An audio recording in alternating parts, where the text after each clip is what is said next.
Hi everyone, this is the new LEGO Star Wars V-19 Torrent Starfighter, and I'm going to build it without the instructions. It's a set that releases on August 1st, 2025, and I was able to get it early thanks to a local retailer. So here's a look at the back of the box, and we see a very interesting fight scene between these minifigures. So let's open it up and see what's inside. So the box is unsurprisingly about half full, or maybe 2/3 full at most. Let's see what we got. 5 numbered bags, numbered from 1 to 5. As you can see right here, this sticker sheet, which honestly does not look that bad compared to the size set, and the stickers look to be interesting. And then we also got these instructions in printed form, and they will also be available online on the LEGO Builder app and as a PDF on the LEGO website on August 1st. And let's just see the part list of the set. There's actually one more page of the part list, and it's this one right here with all white pieces, so that's pretty interesting. We do see here some what I believe to be new prints as well, so that's nice. Here's a look at the completed model, and just for reference, the instructions have 153 pages in total, and there are 225 instruction steps. Now I'm going to build this up without the instructions, relying only on the building phases as well as the 3D view. I'm also going to move the box off camera so I can refer to it while giving myself the space to build this relatively large set. Interestingly enough, the set does include an orange brick separator, and I will be using this to apply the stickers, as well as separate the pieces if I need to.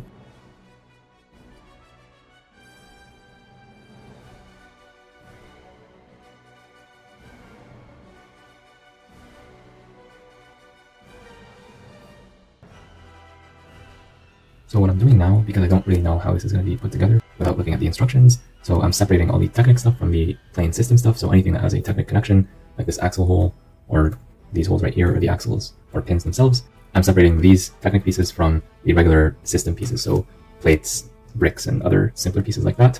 And the idea is that I'm going to build the Technic stuff first, the Technic frame and the core of the ship. That's how most of these get built. And afterwards you add some of these system pieces to decorate and accentuate the build on top of that Technic core.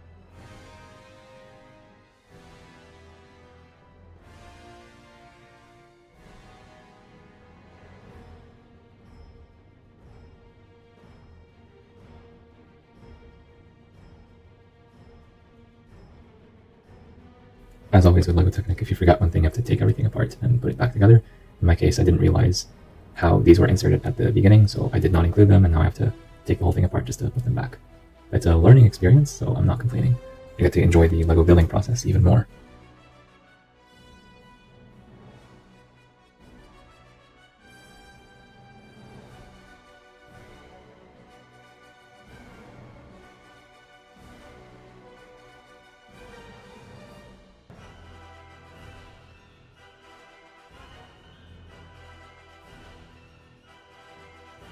Bag 1 gives us the general Obi-Wan Kenobi minifigure, as well as the basic skeleton of the ship.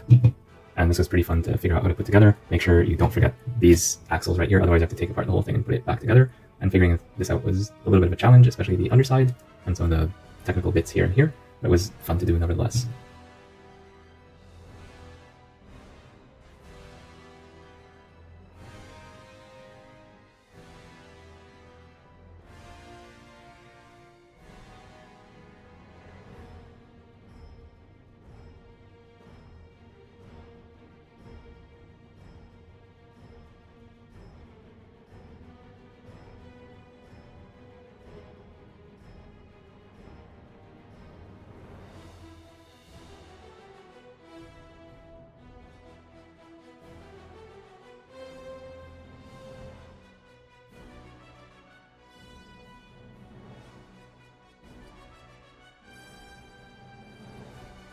Bag 2 continues the main fuselage. We build stuff from the top as well as from the bottom, mostly from the top. We also have this mechanism right here that is clipped with this piece, so it can be held in place like this or brought down. We're going to continue the build in Bag 3. I can't see what's fully going on, so that's why I did not use these pieces yet, but I'll hold on to them in case they're needed later.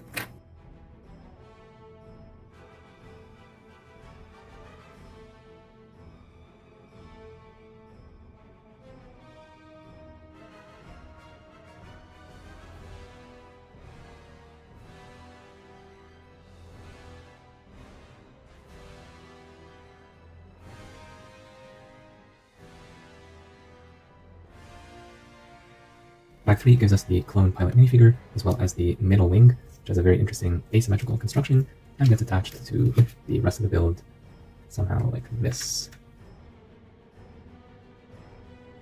And here's what that looks like with the gap removed. This is the intention for this wing. Of course, it looks a lot less nice from this side, but still okay. And we're going to lock this thing in place using these stopper pieces so that it will never go anywhere. And those get inserted right here.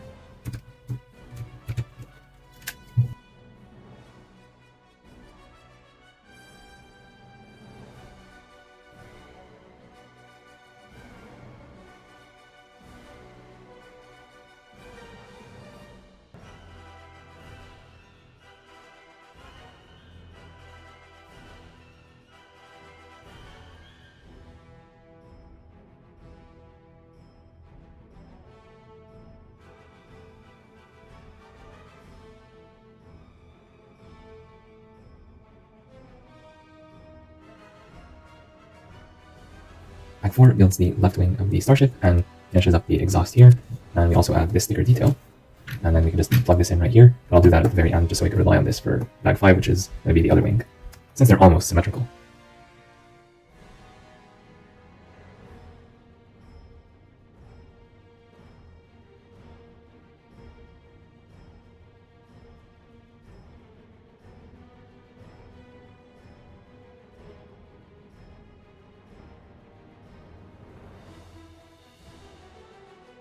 Bag 5 builds the right wing of the starship, and with that we are done with the build. We also get the Ventress minifigure in the last bag.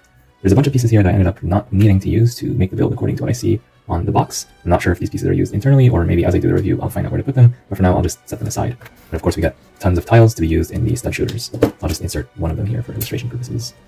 And so yeah, we're going to just attach the wings on both sides, and this is going to be satisfying. So yeah, this is a lot wider than I thought it would be. That's pretty interesting. But for now, let's fold this up. We'll come back to this. But first, let's look at the minifigures. And there are 3 of them in the set. Obi-Wan Kenobi, a clone pilot, as well as Ventress, and these are from the Clone Wars TV show. And all of them are very nice to get. All of them have printing on the torso, of course, and the legs. And Obi-Wan has some very nice side printing, which is always nice to see. You get to see the prints on the back as well for all 3 minifigures. Nothing is obstructed. We don't get any cape or anything like that, which is understandable for a playset, although given the price that we're paying for LEGO Star Wars these days, I would appreciate if they give us something a little bit extra.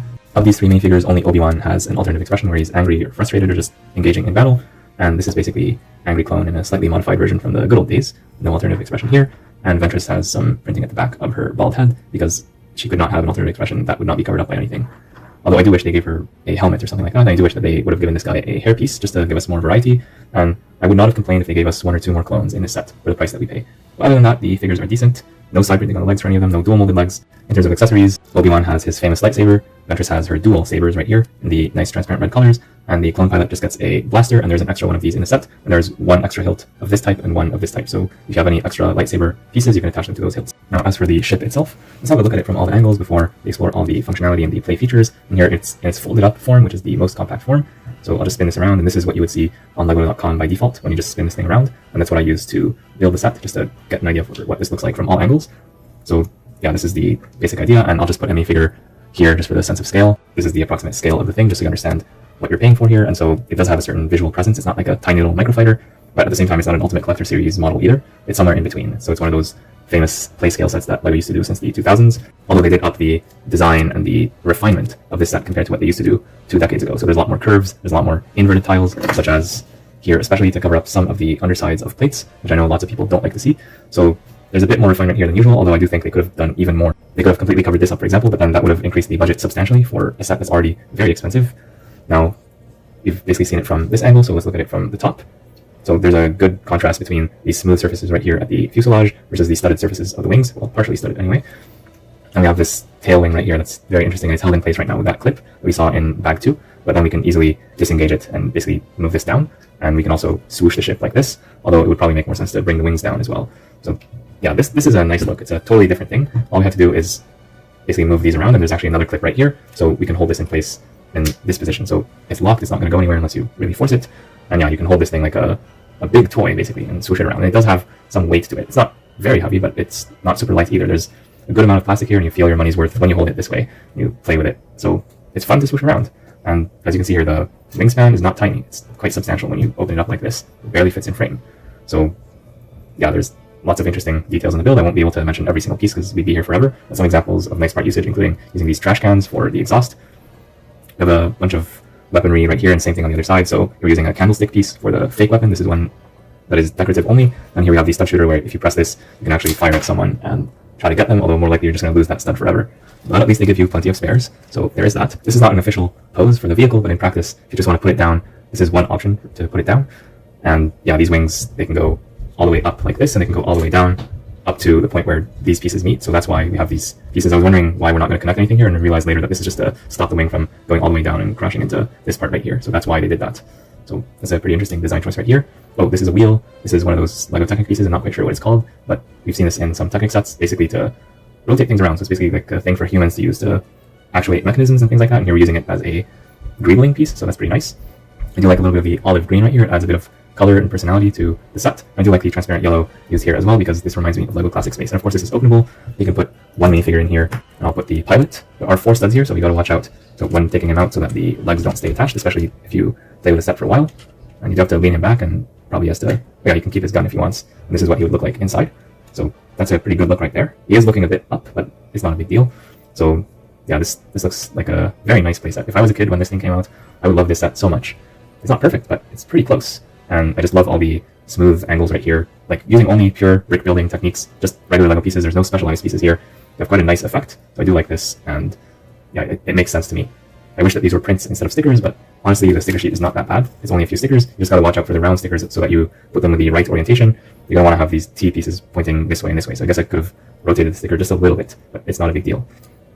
So yeah, we've looked at the set from most of the angles. Well, here's what it looks like from the bottom. I wish these pins here were not blue, but at least it's the bottom, and we're not going to be looking at this from the bottom too much. Although, when you rotate this around, this actually becomes, well, it's still the bottom, but still, I wish that LEGO would finally recolor these pieces. So yeah, there's some interesting techniques being used for the core of the build. You have a Technic brick base, some studs on the side construction as well. So that was pretty fun to figure out in bags 1 and 2. The rest of the build is pretty straightforward. You just have plates on top of plates on top of plates for the wings here and here and here. So that part of the build was less exciting, but it does add to the visual impact of the set. So yeah, this looks to me like a set that I would like to have, and maybe I would like to see this as an Ultimate Collector Series set as well, although that one would probably be very expensive. So yeah, build experience without the instructions was nice. It took me a while to figure out the Technic core and the basics, because I did not know in advance what this set would be like. I'm just like opening the box and figuring it out as I go along. But as I progressed through the build, I got more confident, and even building the wings, this one took me the longest, or maybe this one, just because I'm not very familiar with the specific design. But then the last wing, I'm like, oh, it's a piece of cake. I'm just going to refer to this one and build everything mirrored, and it only took me a few minutes. I didn't count the time, but this one was pretty quick. So I'd say if you want to build a set without the instructions for the first time, maybe pick a smaller set first, a $10 set, $20 set, but then after that, if you want to tackle this, I think you can. You'll have a little bit of trouble with the underside maybe, but then again, it doesn't need to be perfect. The only thing you need to do is make sure that this clip is here so that you can do this. If you move some of the other pieces around, it's not really a big deal. So that's pretty nice. Now, in terms of price and value, this is a set that costs $65 US or $85 Canadian for 567 pieces, but a bunch of these are large pieces or specialized pieces. So don't just look at the price per piece ratio, but look at the volume of stuff, as Jen likes to say. So I do think that the price is reasonable for 2025. Would I like it to be cheaper? Of course. I would not complain if this set was at a discount. I would not complain if they gave us extra minifigures, especially clones, or maybe a droid or something, just to add a bit more to the value of the set. So I'm not going to complain if they ever do that. But at the same time, it's not a ripoff. And compared to the rest of the LEGO Star Wars wave for the summer, this one is one of the better deals. And speaking of which, at the end of the instruction manual, we do get to see those summer 2025 sets. So we can see them here with the set numbers. And I might be getting some of these to build and review in the month of August and beyond. So let me know, is there anything here that you're specifically interested in that you really want me to get? So this one here, for example, is famous for being extremely, extremely expensive. So I'm not sure if I'll get this one, but if enough of you want it, then I will get it. So yeah, what do you think? Is there any particular set here that you want me to get? Comment down below or upvote comments if they're already there. And what do you think about this set? Also share your thoughts in the comments down below. And be sure to like and subscribe if you have not done so already. And I'll see you all in the next one.